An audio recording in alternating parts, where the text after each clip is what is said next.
Today in the shop, we're going to work on my favorite subject, diagnosing electrical problems, for which my skill level is just above zero. Maybe it's zero, I don't know. But anyway, I do have a couple little tricks that I've used over the years to diagnose these things, especially on older bikes.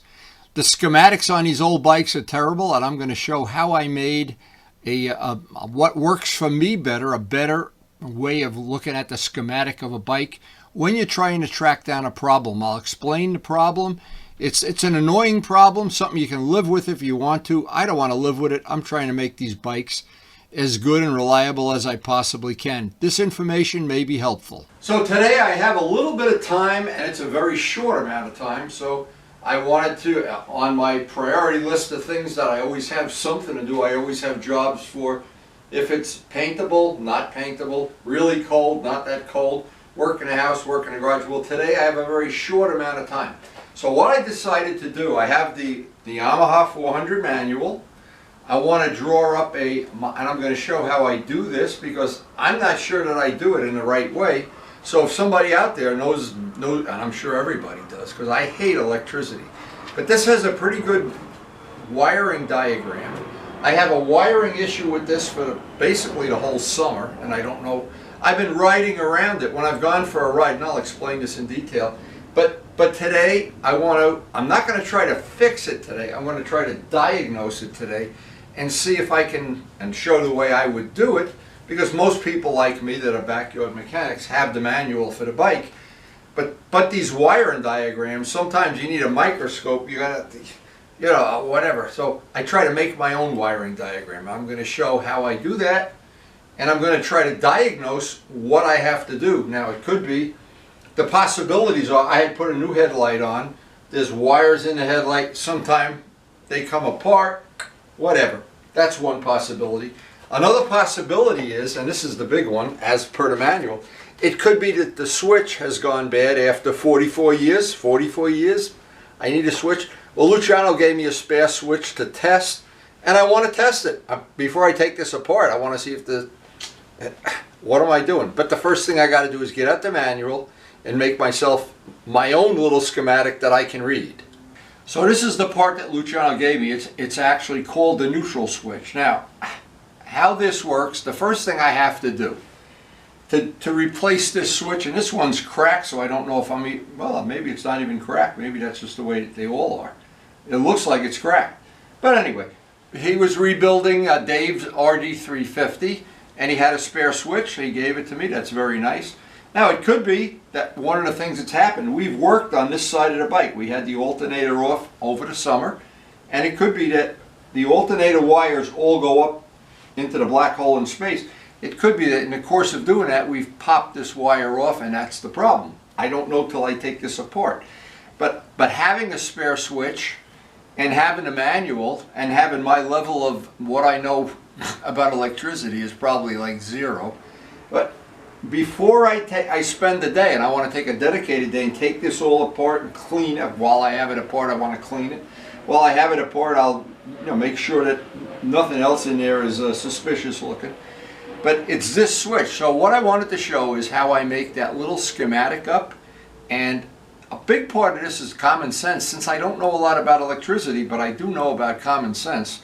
So I want to go down the cellar where I have all my electrical stuff and basically take a look at, try to figure out how this switch works, and then try to figure out, make a piece of office paper with, and I'll show that, what this schematic really means. So before I spend any time out here, now the reason I'm taking a break on Luciano's paint job on the Evil Twin, we're supposed to have in the next couple of days that it's going to warm up and be dry. It's raining right now, so you're not going to paint anything today. So on a day I can't paint, I don't want to put the tape on, because that means the tape sits on the bike one extra day, and putting tape, this is a critical thing. If you've ever taped something and put it in a cold garage overnight, you go to take the tape off, good chance it's going to loosen or pull up some of the paint. So I try to get the tape on, paint the bike, and get the tape off the next day.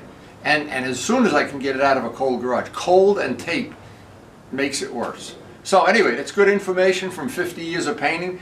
I wish I had 50 years. I wish I was Vince right now and I knew what the hell I was doing. But anyway, I want to just check this switch. A lot of this is just, before you can diagnose this problem, you have to just kind of think it through. And I didn't want to dive in and just rip everything apart. I wanted to think it through before I started the job. Okay, so the problem that we are working on is normally on an RD, or most of the bikes in this series of bike, when you turn the key on and the bike's in neutral, the neutral light and the oil light both come on. The reason for that is because they want you to know if that oil light doesn't come on, when you turn, let's pretend you turn the key on, the oil light doesn't come on, you got a bad bulb.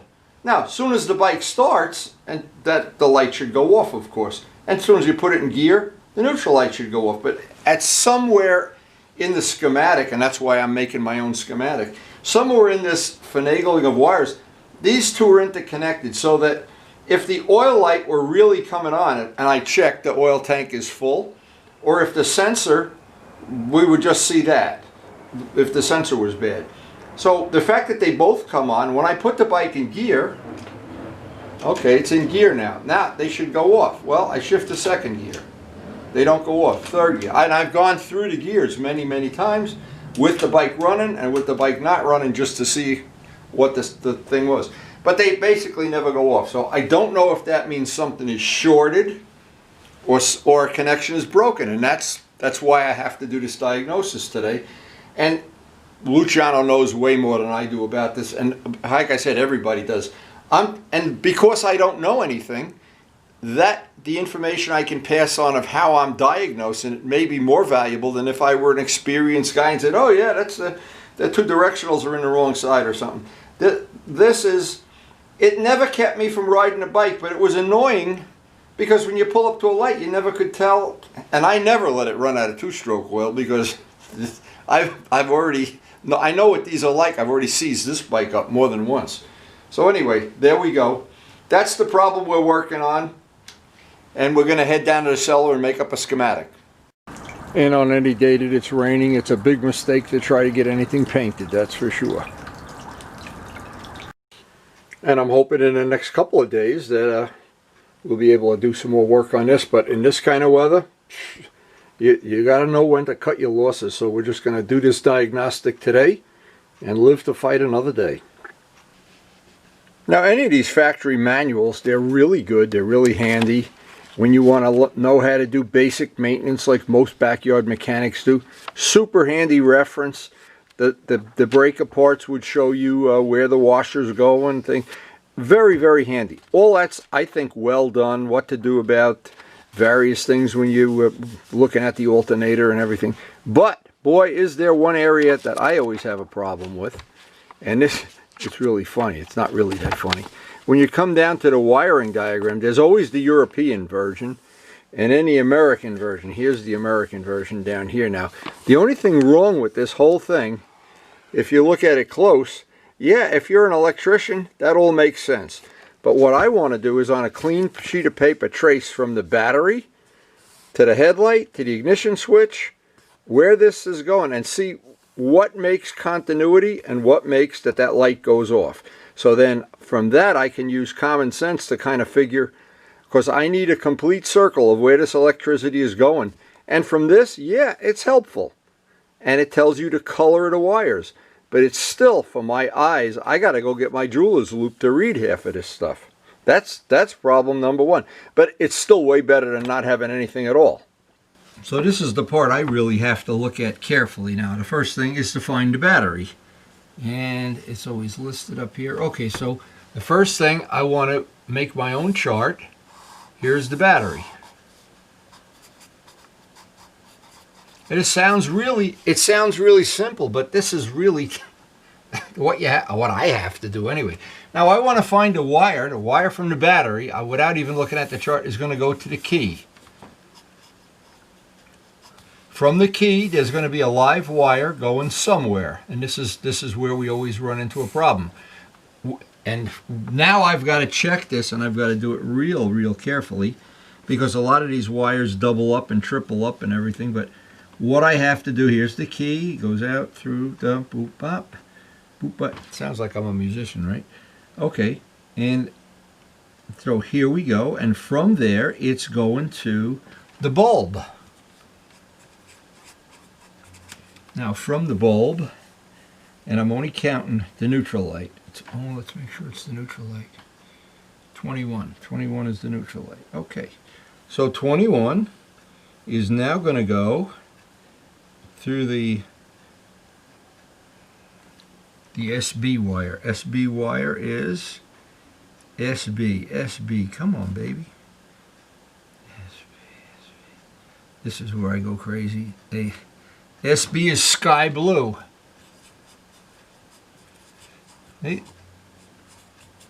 This is where you really have to. This is where you really need Vince. Where the hell is Vince when you need him? Okay, so, and here's the switch. It doesn't show the switch. The switch is a grounding switch. So, from here, it's going down to the switch, and the switch has several positions. So from this, the gears, and one of them is neutral, and the rest are black. So, now that I have that from this, now I've got what I'm looking at doing. And of course, this is connected to the ground of the bike, and this is connected. This is the ground here. So this is a lot easier to look at than the macaroni pile here. So here's my analysis. What I need to know for sure, and I know we have a good connection here, or the bulb wouldn't be on. So I need to know if this bulb in the connection here, in other words, if this switch is bad, which Luciano thinks it's the switch. If this switch is always in neutral, then that would solve the whole problem. We just replace the switch. Well, to dig this switch out, it's a job for another day. But if we at least know how this switch works. Now, if the switch works that when you're in neutral, it turns the bulb on. So what happens is, in this will be neutral. If neutral connects that wire, grounds it out, that means the bulb goes on. This is really pretty, I would figure that's kind of simple. But if that's not the case, then I don't know. And I don't know if you can buy these new, or you got to buy them off eBay used, or if you can get them at all. But I got that one from Luciano. And I don't even know if it's from a 350. I don't know if a 350 and a 400 interchange, but I won't know anything till I can test that switch. So from my diagram, what I know is somewhere in the motorcycle, there, as you shift, there's a connection to this switch. So when you're in neutral, it's connecting this switch, which is grounding out. And that looks apparent to me. So the first thing I want to check is, and again, this is really unscientific, and that's why this is good to know, and it's easy for me to share it because I don't know what the hell I'm doing. I have to do everything this way when it comes to electricity. I have to put my finger in the socket. So now if the switch is good, I'm going to have continuity here. So now what it's going to tell me is if I take the old switch out and they're interchangeable, which I hope they are, I guess we're going to find out.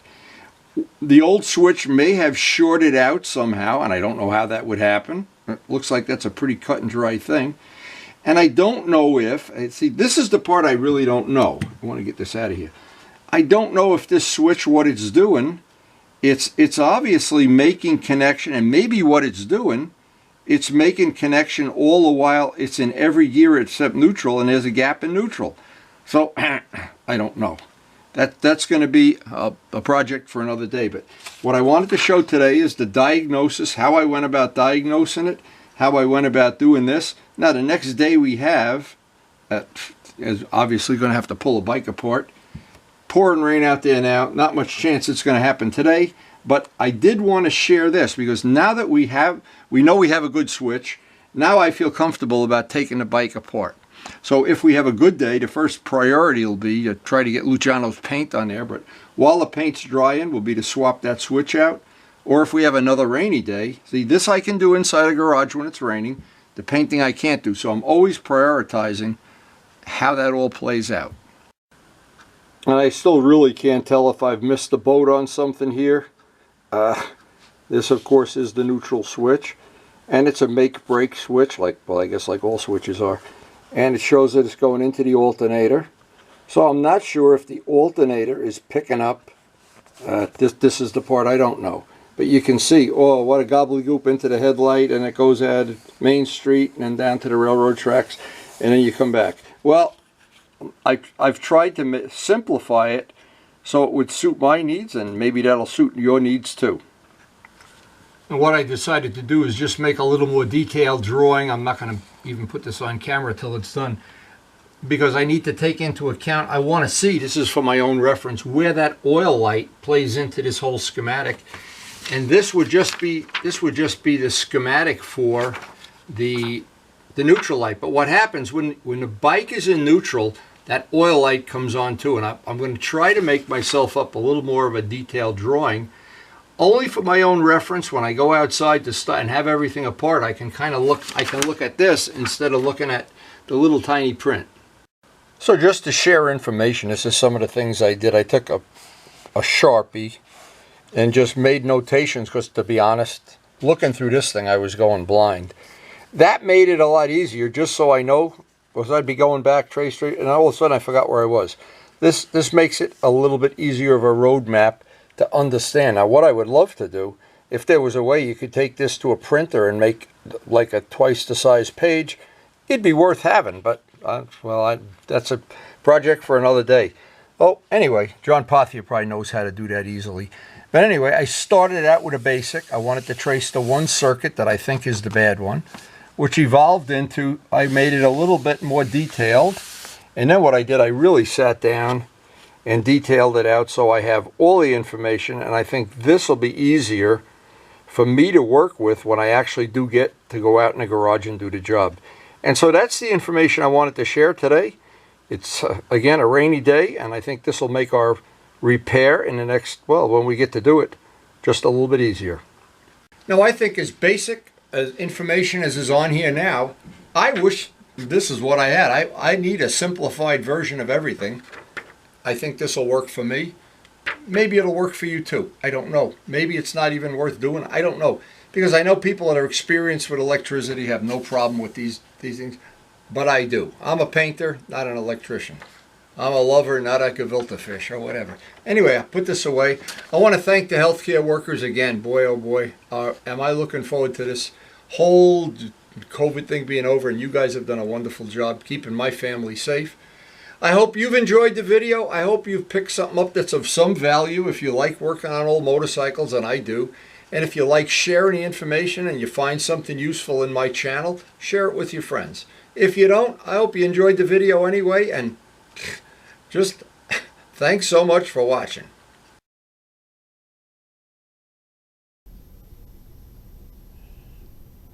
So I hope some of this information was of some value. Making those schematics, I've done that many times on similar things, especially on the GS. I've had some issues on the GS that were, well, all these old bikes. If somebody tells you they don't have electrical issues with old bikes, maybe they're lying. I don't know. I'm not lying. I try to tell the truth, try to share the information, and because this, among my friends, there are so many people that love these old bikes. Now, in the case of this RD, I go the extra mile. I've bought brand new carburetors for it. They're on our channel on a previous video. I've worked on the engine endlessly, trying to get it to run on the razor edge, and well, we've checked the timing, dial indicated it, did a lot of stuff. In the past, as I said before, I have seized the engine up when I get carried away. Well, you know what? I get carried away a lot too, so good thing I have a whole box of spare pistons and some with holes in them. But anyway, the point is, when you have an old bike like this, there's certain little things you have to deal with, and one of them happens to be the manuals of the day have these schematics with little baby tiny, and my eyes, well, maybe if I was well, a little bit younger, maybe that wouldn't be a problem, but I need everything in big print and high def right now. And by the way, that jeweler's loop, that thing I bought that off Amazon. Boy, has that tool come in handy a million times, especially as you get older and you don't have the eyes of a young kid anymore. But anyway, we try to share the information, we try to share the passion, and most of all, the whole reason we have these motorcycles is to ride the wheels off them whenever possible. Today, We had to do some work, but we know, as you see in the picture, there'll be a great summer coming. So thanks so much for watching.